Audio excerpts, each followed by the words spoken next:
Hello అందరికీ అందరు ఎలా ఉన్నారు? నేనైతే బాగున్నాను. మీరు కూడా బాగుండాలని దేవుణ్ణి కోరుకుంటాను. ఈరోజు టాపిక్ ఏంటంటే నిజంగా ఇది నిన్న నైట్ తీసిన వీడియో.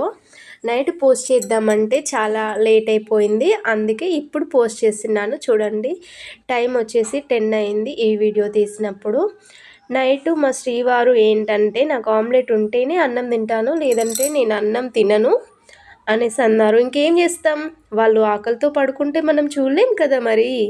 అందుకే తన కోసం ఆమ్లెట్ వేసాను. ఎలాగో ఆమ్లెట్ వేస్తున్నాను కదా అనేసి నా కోసం బ్రెడ్ ఆమ్లెట్ వేసుకున్నాను. తనకి ఆమ్లెట్, నాకు బ్రెడ్ ఆమ్లెట్. ఏంటోనండి, కామన్గా చాలామంది ప్రెగ్నెన్సీ టైంలో చాలా లావైపోతూ ఉంటారు. అలాగే నేను కూడా కొద్దిగా లావయ్యాను. కొద్దిగా లావైనా సరే నాకు ఎప్పుడు అదే ఉంటుంది మైండ్లో, ఎప్పుడు సన్నగా అవ్వాలిరా, నేను ఇలా లావైతున్నా అనేసి. ఒక్కొక్కసారి సరిగ్గా తినను కూడా ఆ బాధతోని. అందుకే ఏంటంటే నైట్ టైం అన్నం తినడం మానేశాను. నాకు బాగా ఆకలేస్తే కొద్దిగా పాలు లేదా ఏమైనా ఫ్రూట్స్ ఉంటే ఫ్రూట్స్ తిని పడుకుంటాను.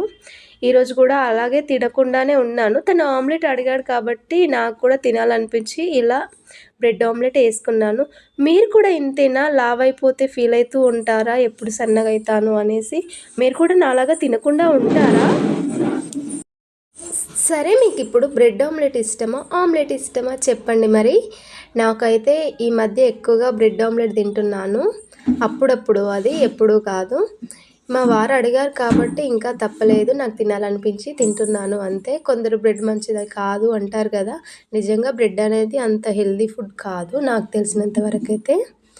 ఇంకా ఏంటి విషయాలు చెప్పండి, అందరు ఎలా ఉన్నారు?